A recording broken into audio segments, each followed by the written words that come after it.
India versus England का test match चल रहा है और तीसरा दिन खत्म हो चुका है। और कल जिस चीज के बारे में हम बात कर रहे थे कि इंग्लैंड मैच को अपनी तरफ खींच सकता है, और इस वक्त अगर सिचुएशन को थोड़ा सा देखें ना तो कह सकते हैं कि 50-50 एक हद तक कह सकते हैं। बट जो मेरे ख्याल से इंडिया की जो 2 विकेटें गिर गई हैं वो इंडिया के लिए कोई इतनी अच्छी चीज है नहीं, क्योंकि कल अगर इंडिया को ये मैच जीतना है तो कल शुभमन गिल को और केएल राहुल को लंबी बैटिंग करनी पड़ेगी, क्योंकि अभी 2 दिन पड़े हैं और एटलीस्ट इनको 350 का टारगेट देना पड़ेगा, 350 से ऊपर जाना पड़ेगा, जहां पे जाके इंग्लैंड थोड़ा सा तंग होगा। वरना अदरवाइज जिस तरह से उन्होंने स्कोर किया है, मैंने ये पहले भी कई दफा बात की है कि इंग्लैंड या ऑस्ट्रेलिया ये जो टीमें है ना ये डिफरेंट तरीके से खेलती हैं। अब मैं आपको जरा थोड़ा सा बताता हूँ पहले आज हुआ क्या, फिर उसके बाद बात करते हैं कि इस पूरे मैच में ये सिचुएशंस देखें कि डिफरेंस क्या आता है ये दोनों टीमों में। अब इंग्लैंड को आप देखें, कल इन्होंने 209 रन बनाए थे, तकरीबन 50 ओवर इन्होंने खेले थे। आज इन्होंने 465 रन बना लिए थे, मतलब 6 रन की लीड थी इंडिया के पास। तो ये आप कह सकते हैं कि यहाँ पे 50-50 हो गया था कि जो उन्होंने स्कोर किया था वो इन्होंने भी कर लिया था और 3 दिन खत्म हो गए थे। अब यहाँ पे एक चीज ये देखे कि इन्होंने जो एग्जैक्टली 100.4 ओवर्स खेले हैं, यानी कि इनका जो टारगेट होता है ना इंग्लैंड का, ये जनरली ये जो बेसबॉल इन्होंने जब शुरू किया था तो इनका टारगेट था कि यार हमने बैटिंग में ना जो भी करना है वो 100 ओवर्स के अंदर करना है। ये 100 ओवर में करते हैं जो भी इन्होंने करना होता है। अब यहाँ पे अगर रन रेट की आप थोड़ी सी बात करें ना, इंडिया ने कितने ओवर्स खेले थे? इंडिया ने 113 ओवर्स खेले थे जिसमें उन्होंने 471 रन किए थे। इन्होंने तकरीबन 100 ओवर्स खेले हैं, 465 रन किए हैं। सो ये थोड़ा सा गैप है, बट ये सिचुएशन के मुताबिक चल रहे होते हैं। अब यहाँ पे ना ये एक मैं कह सकता हूँ कि वनडे गेम बन चुकी है कि जहाँ पे इंडिया के जो 2 आउट हो गए ना वो कोई इतनी खास चीज है नहीं। अब यहाँ पे पहले इनके स्कोर कार्ड की बात करते हैं इंग्लैंड की। हैरी ब्रूक कल खड़ा हुआ था, 99 पे वो आउट हुआ है, 1 रन से फिर रह गया। यार मुझे बहुत पसंद है ये मुझे याद है कि जब इसको मैंने पहली दफा देखा था ना, ये इसको लाइमलाइट मिली थी ये जब पीएसएल खेला था।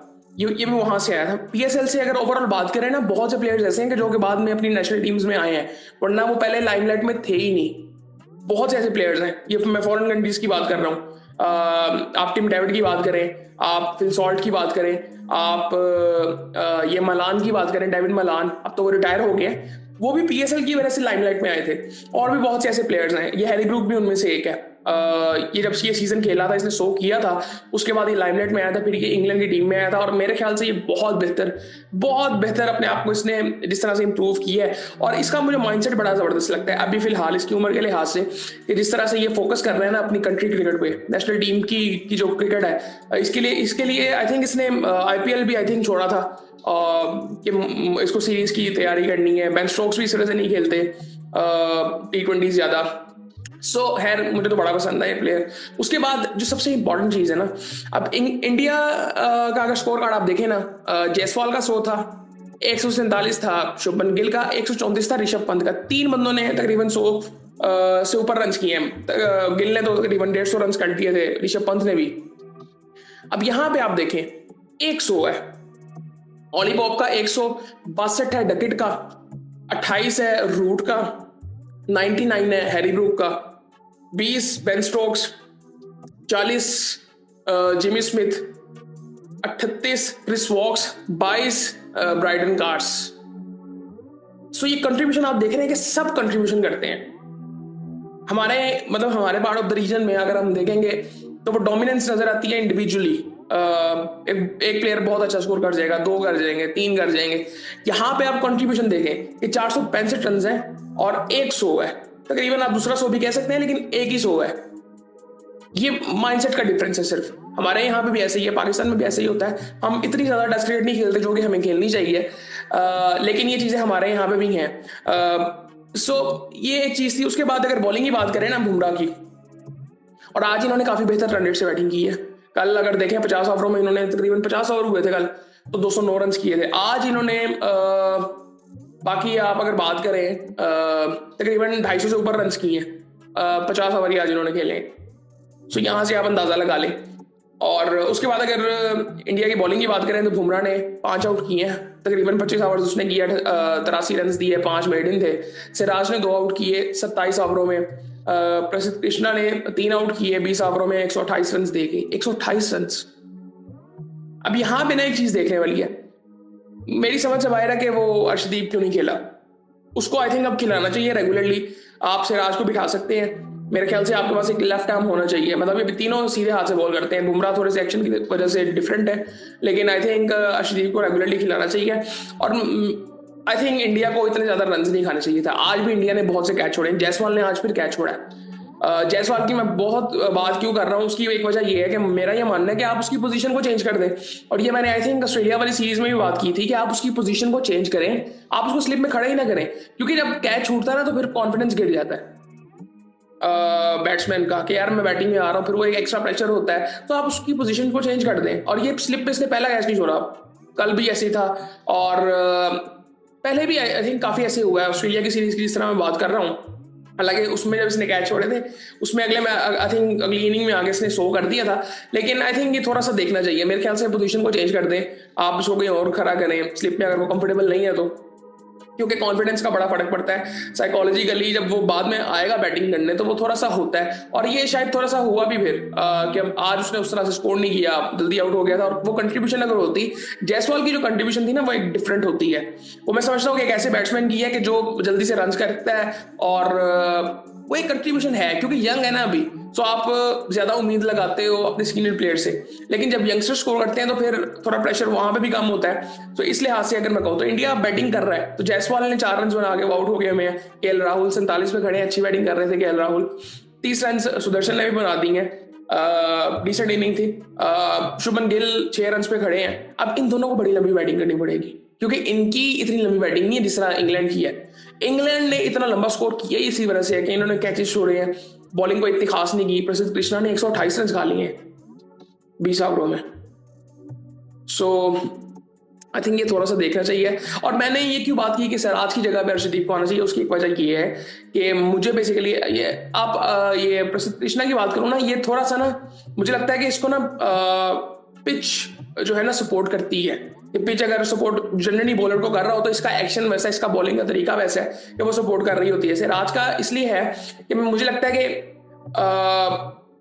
एक तो वो एंगल करते हैं बॉल को जिस तरह से वो बॉलर हैं वो, लेकिन ये तीनों के अगर मैं ऑप्शन देखूं, बुमराह को तो हम बाहर कर नहीं सकते बिल्कुल, प्रसिद्ध कृष्णा इस लिहाज से उनको भी वैसे कर सकते हैं, ऐसा कोई वैसी कोई बात नहीं है। बट आई थिंक मैं सिर्फ उस वजह से कह रहा हूँ कि उनको जो थोड़ा सपोर्ट मिलती है पिच की तरफ से, मैं उस वजह से सिर्फ कह रहा हूँ। लेकिन अर्शदीप को आई थिंक खेलना चाहिए, मेरे ख्याल से उसको खेलना चाहिए। एक तो वो लेफ्ट आर्म है और दूसरा वो अच्छा बॉलर है, उसको खेलना चाहिए आई थिंक रेगुलरली। बहुत पहले खेल देना चाहिए था मेरे ख्याल से टेस्ट मैचेस में। खैर दूसरी इनिंग की अगर बात करें तो इंडिया ने तकरीबन 24 ओवर खेले हैं, एक बॉल रहता था और 2 आउट हो गए इंडिया के 90 रन पे, और तकरीबन 96 रन की इनके पास लीड है।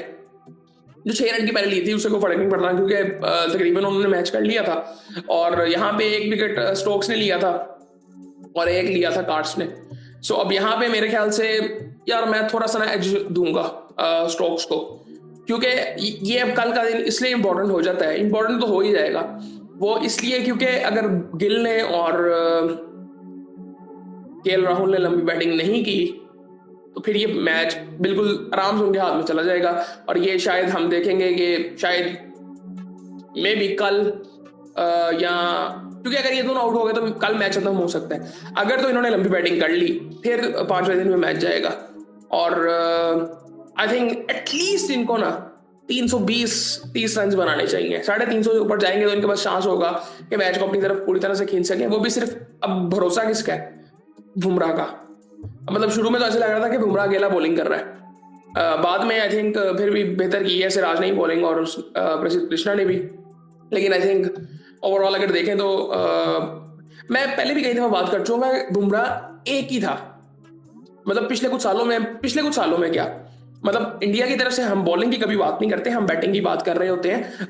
ये बुमराह जब से आया है, और वो भी इसके पिछले तकरीबन 3-4 साल है कि जहां पे ये अपनी पीक पे अभी भी है, इसीलिए इनकी बात हो रही है।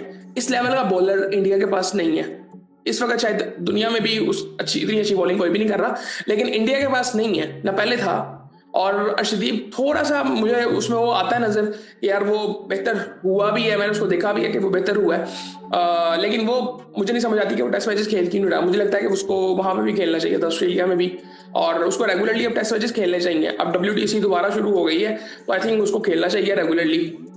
और इसके अलावा आई थिंक ये सूरत हाल थी, कल का दिन अब फिर इंपॉर्टेंट हो जाता है, लेकिन आज जिस तरह से इंग्लैंड ने बैटिंग कर दी है ना, आई थिंक वो 50-50 पे दोबारा मैच 0 से स्टार्ट हो गया है। और इस वक्त मैं थोड़ा सा एज इंग्लैंड को दूंगा।